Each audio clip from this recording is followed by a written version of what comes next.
Hi guys, this is Yana, and today we are going to learn how to do crow pose. Let's begin. Alright, so for crow pose, if you saw some of my other tutorials about jump throughs and jump forwards, you're starting to become aware of your core.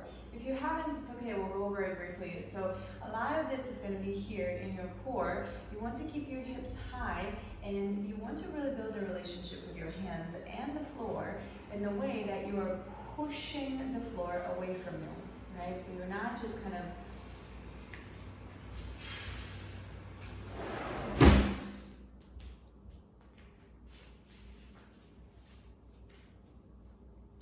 in a way that you are pushing the floor away from you and you're not just kind of leaning into it. When we start to get into it, I will show you some of the differences and you'll be able to kind of understand what I'm trying to say a little better. So for our crow pose, we want to keep our seat really high when we start. So usually we started from a standing forward fold, right? Because here your hips are high and here it's a little bit kind of easier to get into your hands, into that weight, than from here, because all of your center of gravity is moving right here and you want to shift it here. So the higher your butt is, the easier it's going to be for you. Now, again, imagine you're pushing the floor away from you. So here you want to actively kind of like round. Your elbows are going to bend back and in, just like you're performing your chaturanga, right? In your chaturangas, you have this angle of elbow right over your wrist. So that's the same thing. Importance of really moving slowly and carefully through your yoga practice is not just so that you can breathe and, all of these things which are so important and crucial in practice, yes, but it's also every pose kind of builds onto more advanced poses, right? So every pose helps you build strength and awareness in your body so that the advanced poses will become a lot easier for you if you just focus on building your stability and strength into the basic poses, right? So from here, you're gonna lift your hips up. You're gonna bend your elbows back. You want to keep your butt high and you're gonna look forward. Now then, why is it important to look forward? Because if you look back, you're gonna roll over.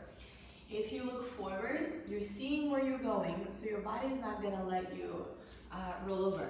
Your body's not gonna let you down. So your elbows bend back and in. So I'm gonna turn here so you can see. You're bending them back and in, not out this way, in this way. So really train yourself to get there. Hands are shoulder width distance apart, fingers are spread wide. Also important for your fingers to be pointing outwards so that outwards rotation gives your shoulders and your arms this rotation back. So you're already helping yourself. Versus if you're pointing your fingers in, it goes into this rotation, which is a complete opposite of what we're trying to accomplish here. All right. So you're bending the elbows back, and you want to try to get your knees all the way up towards the armpits. So you're not here, but you're here. And notice where my butt is, right? You're trying to get your knees all the way up, and then from here, you're just trying to lean forward and back. You're trying to find your comfort zone on your hands. Remember, keep looking forward. I'm looking at you, but keep looking forward. So then from here, once you feel like you're comfortable forward, then you want to start to play with lifting your feet one at a time off the floor. Notice the toes. The toes aren't just kind of all over the place, but you're very mindful and very intentional. Every part of your body must move in intention. So, from here, once you feel comfortable with one foot off the floor, you start to bring both feet up, toes together, and then you're lifting up into your Bakasana. A couple important points here. Your knees You want to squeeze them in and round, in and up, so you're pulling up. You don't want to have your knees kind of wide and kind of resting here, right? So notice kind of this pose. This is not it. This is not Bakasana. I don't know what this is. But you want to really pull in and up, right? So the difference, you're not flat down, you're pulling in and up. You want to really extend yourself up. You can also practice on the blocks.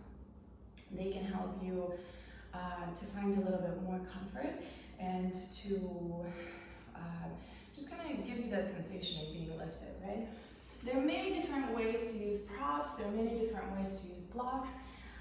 My kind of way of teaching and communicating is there's no shortcuts, and you really have to get your body strong to be able to do these things, right? And sometimes when we use too many assists,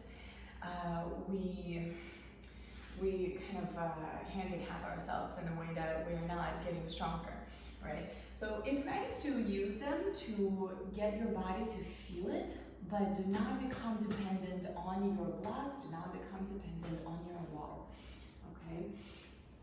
They're good, the props are wonderful when it comes to like restorative practices, or when it comes to supporting you to get into a nicer, longer lines and things like that, but don't overdo it.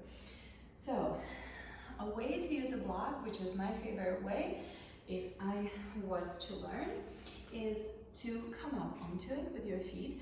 So then that way your feet are already elevated off the floor, and when you come forward to try into your Bakasana, your feet are already up where they technically supposed to be, right, when you're lifting. And then from there you can practice even in more. So that's a wonderful variation, is to use the block there. If you're really scared of falling forward, you can bring maybe a pillow or something forward. Newsflash is that the best way to learn is to fall out of things a few times. So set yourself up with something that's soft and comfortable around you, and allow yourself to fall, because that's how you're going to learn. You're going to learn by getting over that fear. Right now, you may not be getting it because you're too scared to go forward, you're too scared to fall over, and there's this moment of panic when you go forward that you want to catch yourself, so you kind of want to lift your hands off the floor, but that's the only thing that's on the floor. So in the moment of panic, our reaction is sometimes not the best. So just move into it calm, move into it with patience, and just kind of moment by moment, just keep moving into it, just keep kind of, drilling into it. You can also do it next to the wall to let the wall catch your head. Again, the wall is there, it's wonderful to allow you to feel that sensation, but do not become dependent on the wall. Make your way off the wall eventually and allow yourself to fall a couple times, right?